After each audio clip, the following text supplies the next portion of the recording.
So as we're talking about taking a break from other things beyond just food, I did want to address a listener comment, our first 1-star review uh, on the show. Maybe the first non 5-star we've had. So somebody, Baldwin, says, I am absolutely floored that a podcast that claims to promote a healthy lifestyle is going to swear by prolonged fasting. This kind of dieting is dangerous and has negatives that far outweigh the positives. What's worse, the host promotes this idea that starvation leads to a healthy relationship with food on his other shows too. I urge everyone to do your research and talk to your doctors to find a healthy solution that doesn't include denying yourself food for days at a time. The advice given on this show is unfounded on facts and is incredibly dangerous. But it's interesting because, we of course post the show, and I've posted memes about the prolonged fasting on social media. And this morning was responding. There's a lot of people saying, gosh, yeah, I've been looking into this and I'm going to try it and whatnot. And I'm not a medical doctor, so I can say whatever I want, I guess. Maybe you have to be careful. But yeah, it's interesting, as you said, that this guy, whoever wrote this, well, apparently listens to my other shows too, because he's heard me talking about it there, and is very polarized on, 100% wrong. It's interesting. They didn't say that it can be good here and there, but. Well, in response to that, I would hopefully non-polarize the response to say, oh, you're totally wrong. It's always good, always healthy. And I think we did caveat things to say, if you're not in a diabetic place, would be number one. If you don't have a history of anorexia and bulimia, if you're already polarized in some of your metabolic states, then going into a prolonged fasting state might not be the best thing. And I think we took pretty good pains to say, okay, look, if you're whatever normal means in America, if you're not severely diabetic, severely metabolically compromised, then I would also request that this person go and talk to their doctor and do the research.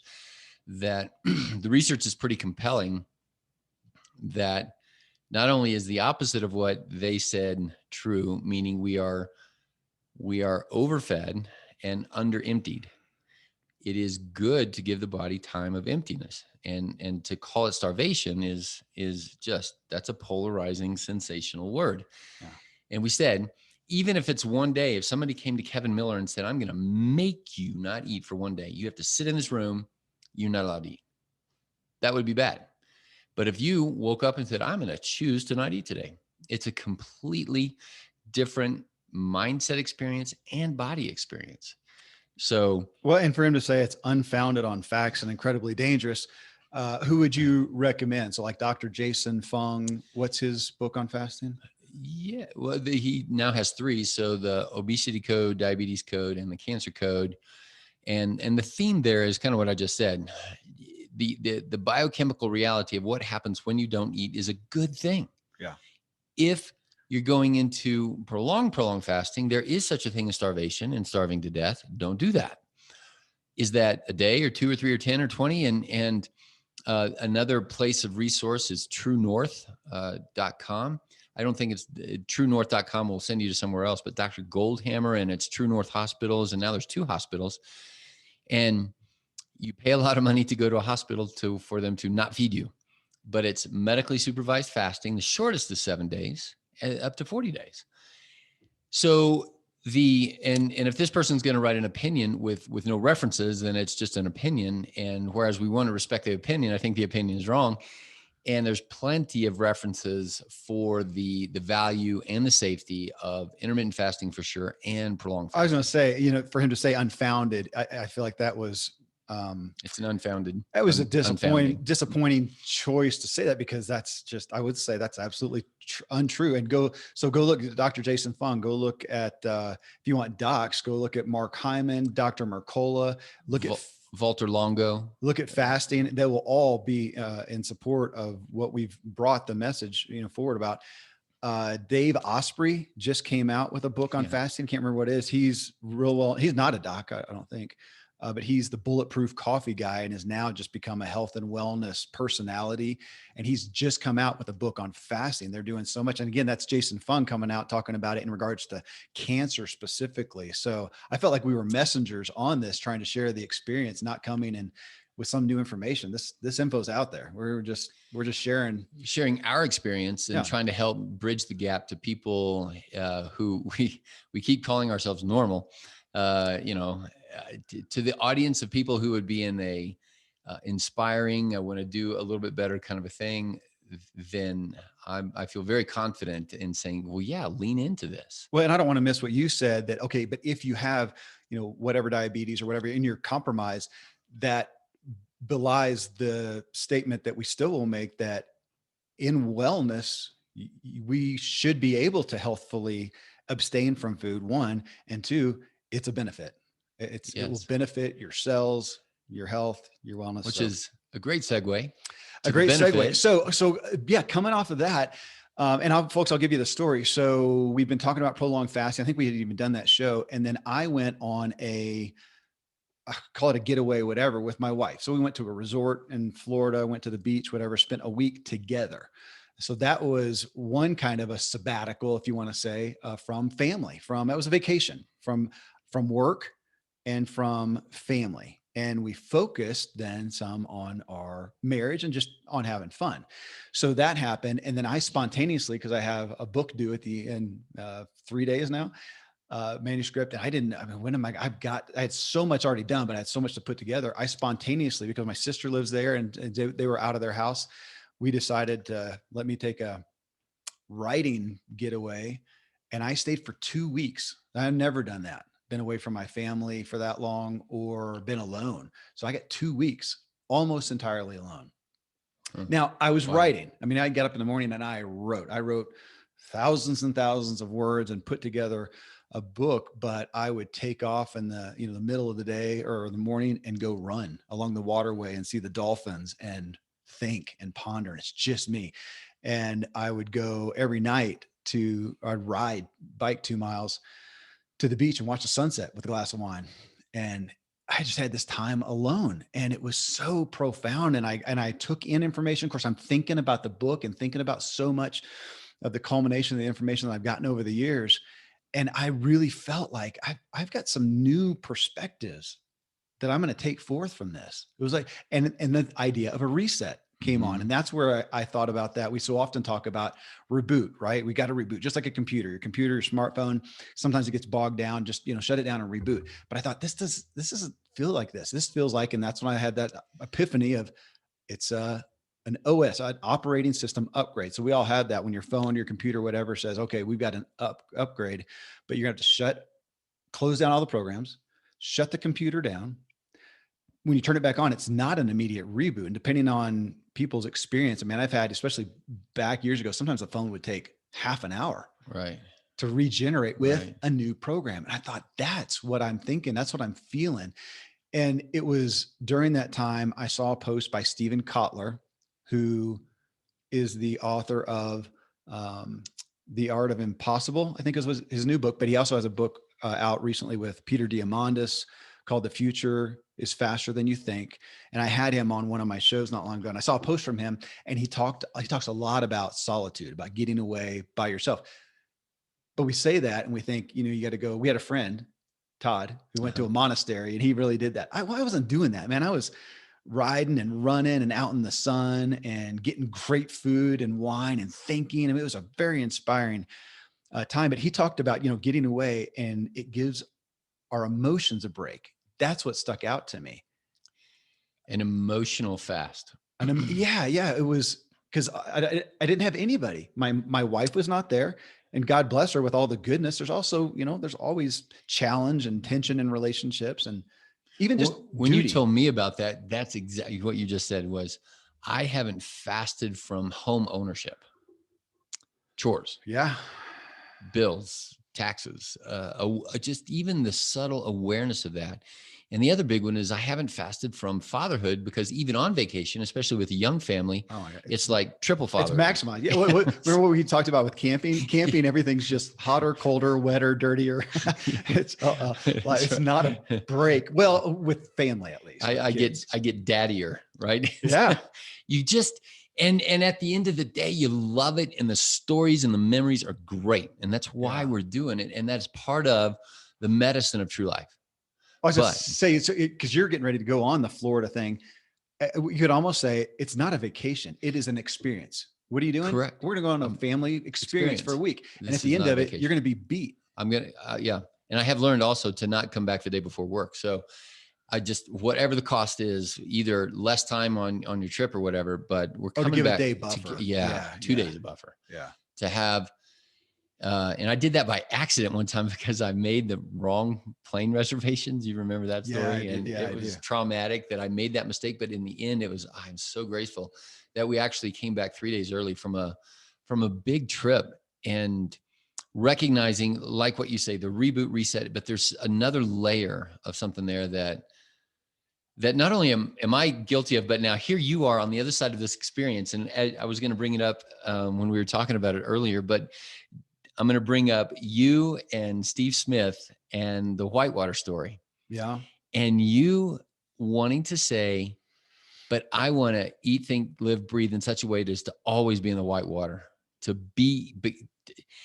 And my point there is, I'm just now realizing, based on your experience now of a 2-week pullout, that I'm probably less of a good father than I could be if I would take a break from being a father. Well, and there's what we're talking about going away, upgrade, and coming back better. Yeah. Not just, it's like you say, it's not just relief, but it's restoration. Yeah. And improvement.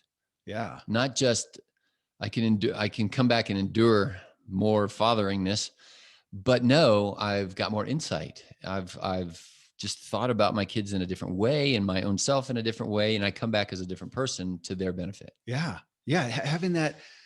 So if we think about that, the emotional break from people and our roles, so we can look at this in different ways. One is literally, so let's take the issue captive of literally being alone, solitary, and whatever. I mean, I was, I got food at the grocery and saw people and stuff. So I wasn't a monk, but I didn't participate with other people. That's one. Now we could also, though, look at taking that break from those roles specifically. I talked about that. If your kids all went on summer camps for a week, you and Marcy would get that emotional break from being a parent, from even co-parenting. You would be stuck together or blessed together, right? Just as a couple, and there's nobody who made a mess, nobody to drive around, nobody to just in the back of your consciousness to nurture, to be there for somebody. Yeah, You're not pouring out. You were just there. And what a great time then to take that thought, just like we talk about with fasting, especially from a spiritual standpoint with food, people will think, take that time when you're hungry and think about, God. Right. Well, what about that? You realize, gosh, this is the third night now. It's amazing. The kids aren't here. Better for good or better and worse. They're not here. And what a great time to talk about how are we parenting like we want to? Yeah. Let's read. Maybe that's a good time to every night when we would spend with them. Let's take the hour and read a book together on parenting, a new perspective. Yeah. So when they come back in, we've upgraded, man. We've thought through this with the benefit of new knowledge, but also alongside, like paired with that reset of without the emotions going on, because I can read a parenting book with my kids right there. I can read one now and try to implement it tonight.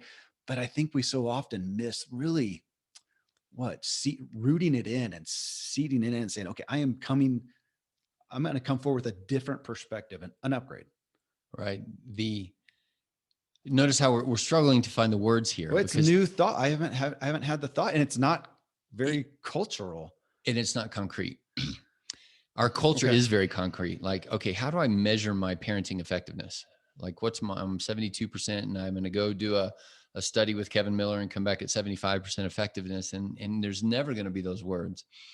And we live in a culture that wants to have our cake and eat it too, and do vacation and come back somehow kind of restored, but we don't do these kinds of vacations on schedule with intentionality at all. Mm-hmm. And then we're kind of surprised when we find we're the same, or we find or on the negative side, we're still stuck. And I'll tell you, that word gets used a lot in the office. And that's what gets me. And I think as time goes on and I'm looking at even things like with exercise, and I'll find that, man, I've been running and running and running. And then I get up one morning and I just realized for a couple of days, man, I don't really feel like running.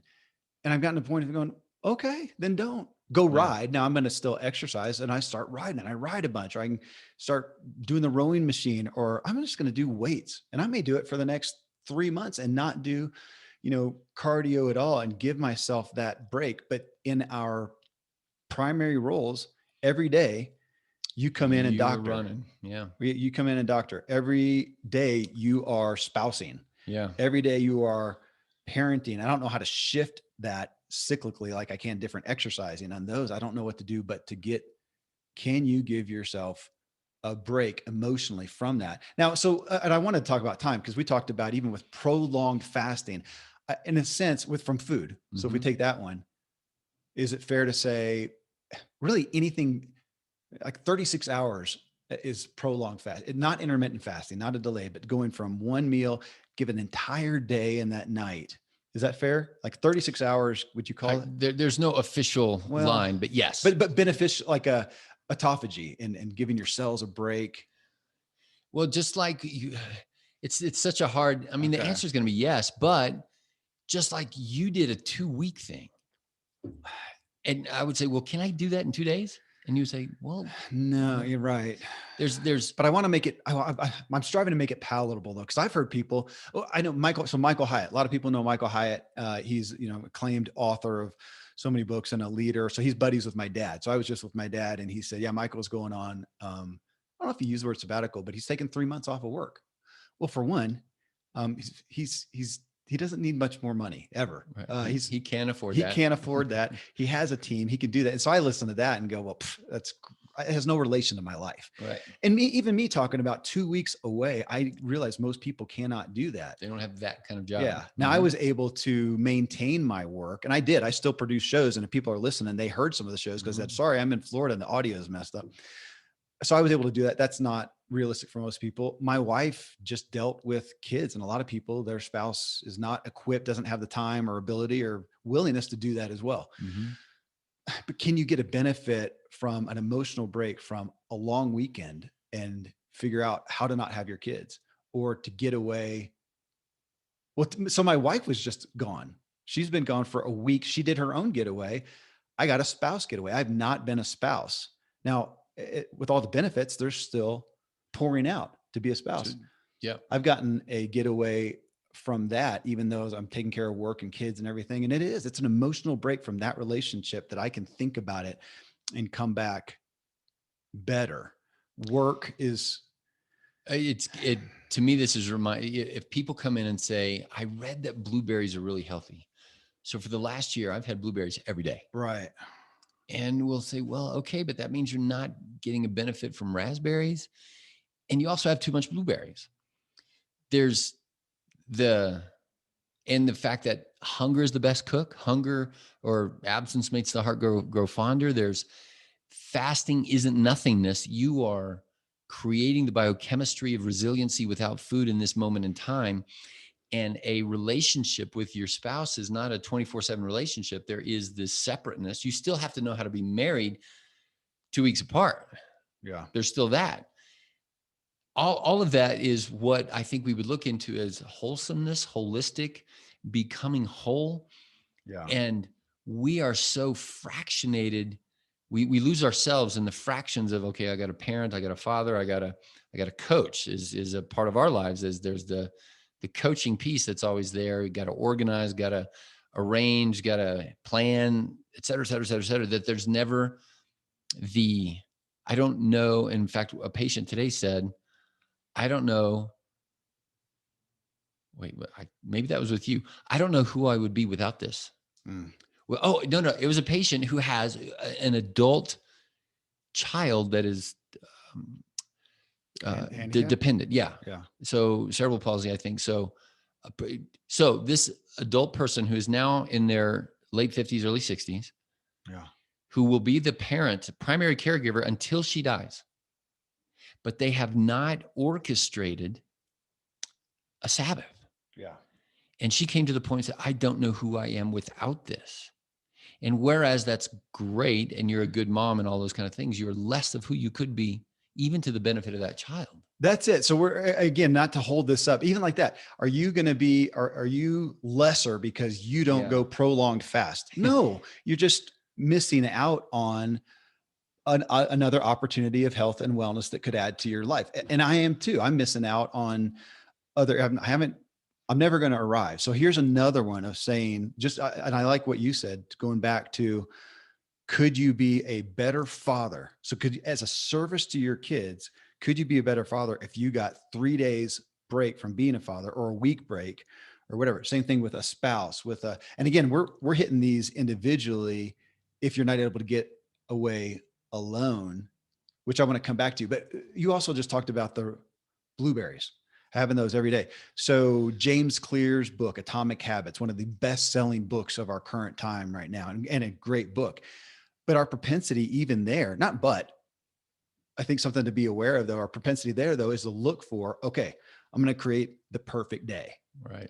And then we do it every single day. And I'm just questioning that. And you're the one that brought cycles and seasons into my perspective with food. But what about with our lives? We don't do that. Today we had a new second visit of a person, and the chief pathology of this person was being so on top of things. Type A. And that was their prison. Is that what you're saying? Or they were addicted to? Or? Not even so much of an addiction, but just accomplishment. Yeah. Just check the box. Production is what Get her done. Yeah. And I told her, I'm like, you know what? If I'm looking for an employee, I'm hiring you, because you will work yourself sick for my benefit. And I have to pay you the same thing. You know, I don't pay you more for you to go think about the problem at home or whatever else. And you just do that naturally. But the problem is now subconsciously, this is what you do.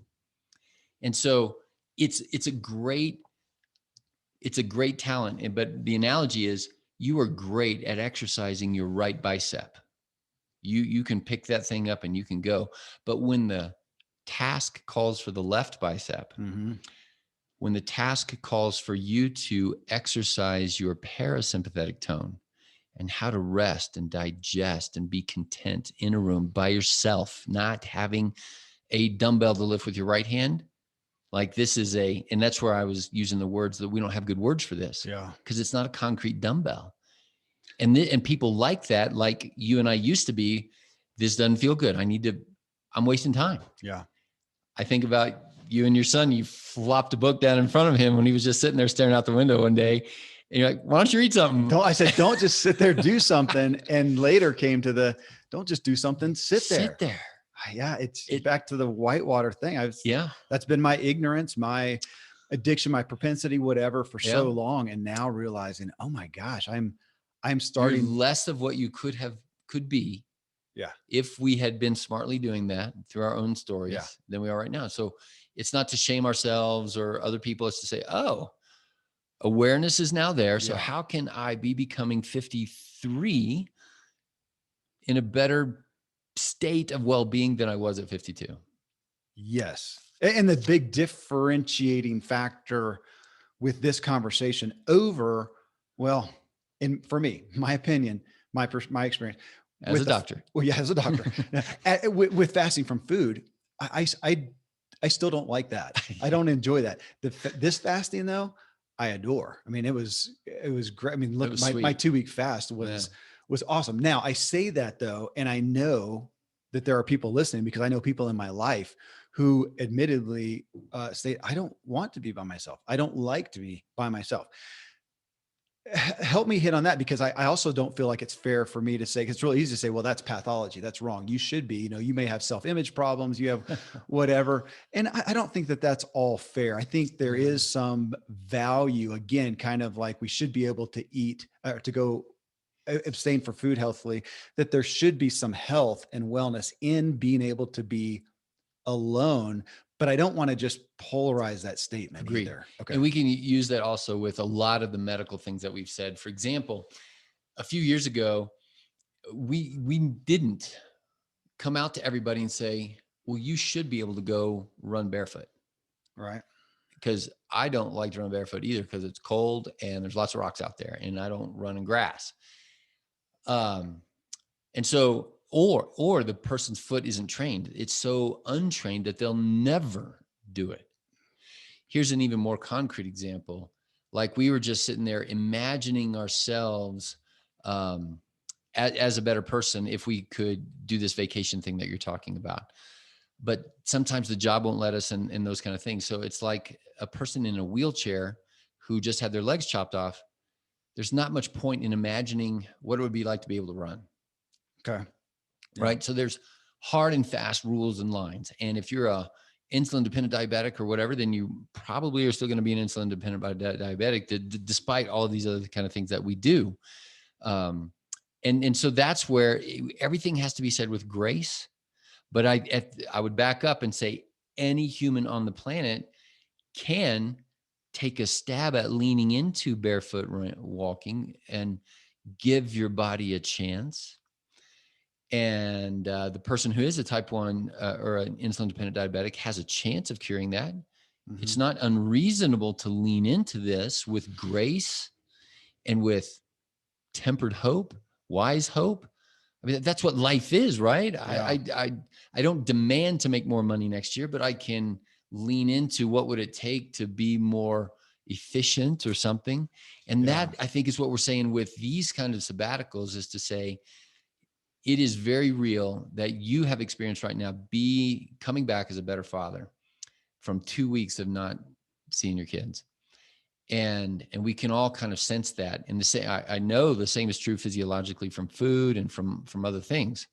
So that we want to say with grace, and people, my thought there is, ultimately, I do think we ought to lean into creating a Sabbath every day. Yeah. Sleep is one of those kind of things. And we've talked a lot about morning habits and where do you put your brain and that kind of thing. And in the morning, I don't sit there and think fatherly. I mean, my kids are sleeping in the room next door and all that. So I'm still a father, and I'm thinking about it, and I have to get one up for school. So that shrinks my time up, but I'm purposefully being with me and God. Yeah. And that is foundational.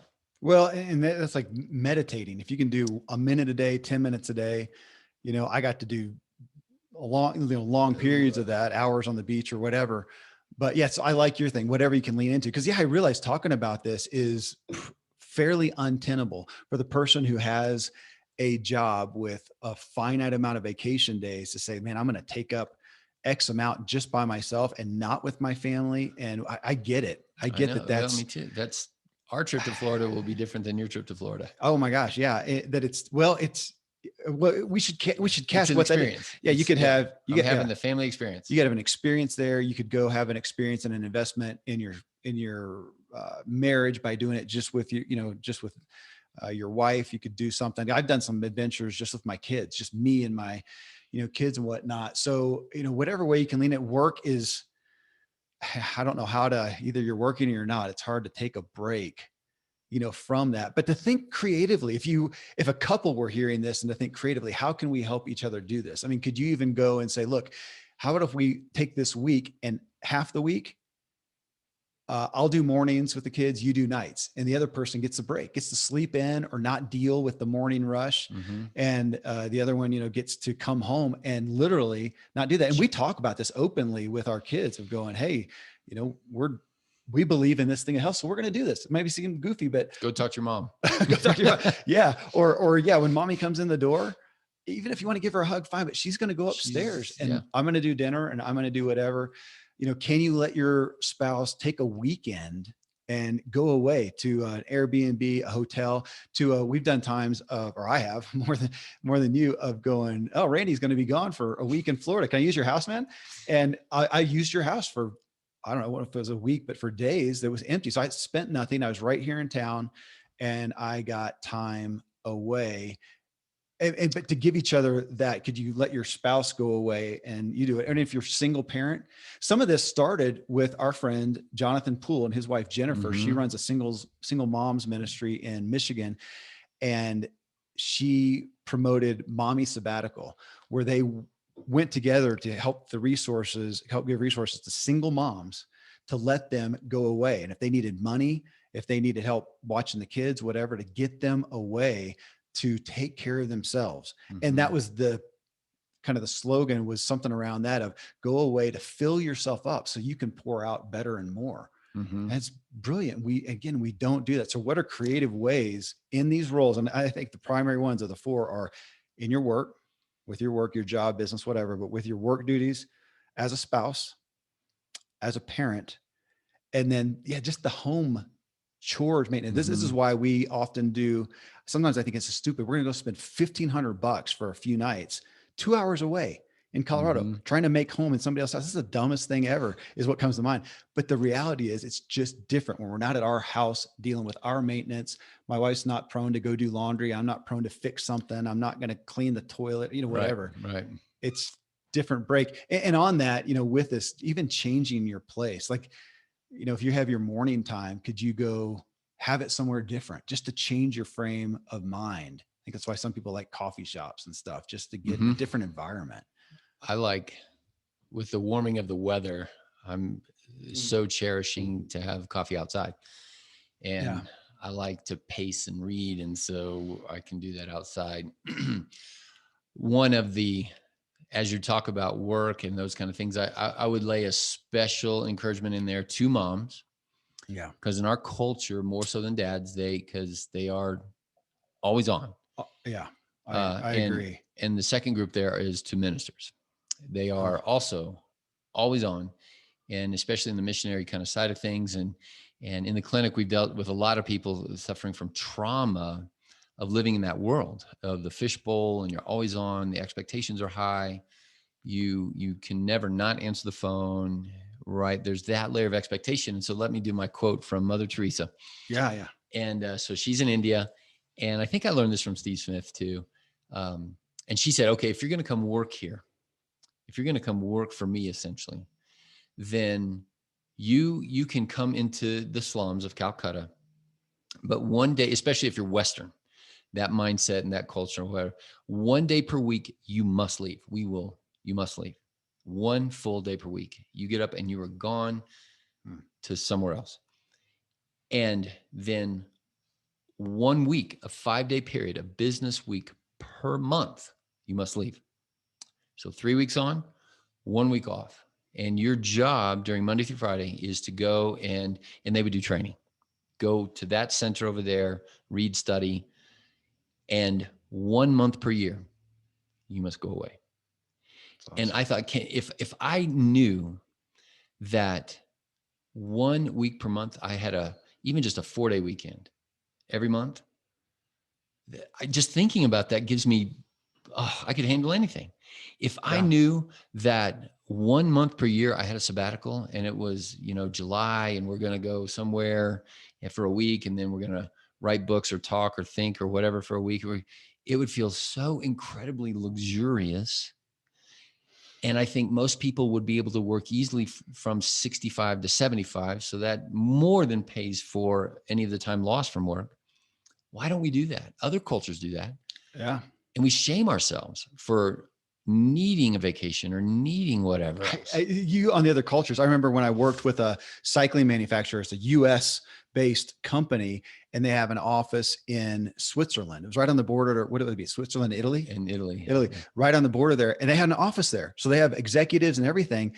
And they had to totally cater around, because those were native people there, their schedule, and said, no, it's lunchtime. It's been like 2 hours. Yeah, they take like a 2-hour lunch break, and then deal with it. 3-day weekends, and they stop the day at 4, and they just do that. But here in America, man, I don't understand. And I spent a lot of time in Germany, where famously, if you kind of have a normal job, you get paid for 13 months and you work 11. And everybody assumes there's a month of travel. And so in the 80s, the Germans and the Japanese, everybody remembers sort of the, picture taking stereotype of Mhm. whatever. But, and part of the reason was the economy was doing so well and they had time. Yeah. And they had a culture of travel, a culture of learning, a culture of experiencing these other things. We have a culture of 2 weeks vacation a year, and you go crazy and you need to come back and recover and wait for the vacation next year. And you do Yeah. that for a career and you're burned out in your 40s. Yeah. It's wrong. I mean, I'm back to thinking about if we have a world-class athlete, a thoroughbred horse, something like that, we want the top performance out of them. And so what do? Make sure they get awesome sleep, that they have hard workouts, awesome recovery, Great food. best nutrition. We want them rested before the big performance. And yet we treat ourselves like a mule and every day pick up the plow. And that's what I've been doing. And so I'm saying this again, not from some standpoint. I have, what do I have right now? Today, I have 6 kids at home that are staying there full time. My wife has work that she does. My work is, it's never off. But I'm getting to that point of feeling like I can't afford not to. If I want to produce my best work, I have got to get away. And for me, it's a lot of solid, solo ones. So it's 2 days, 3 days, are great. A week. I've never done one like I just did 2 weeks, but I'll probably this summer, after our big family vacation, I'll probably do 5 days pretty quick after that, 5 days alone, where I can just, again, recalibrate that idea of reset.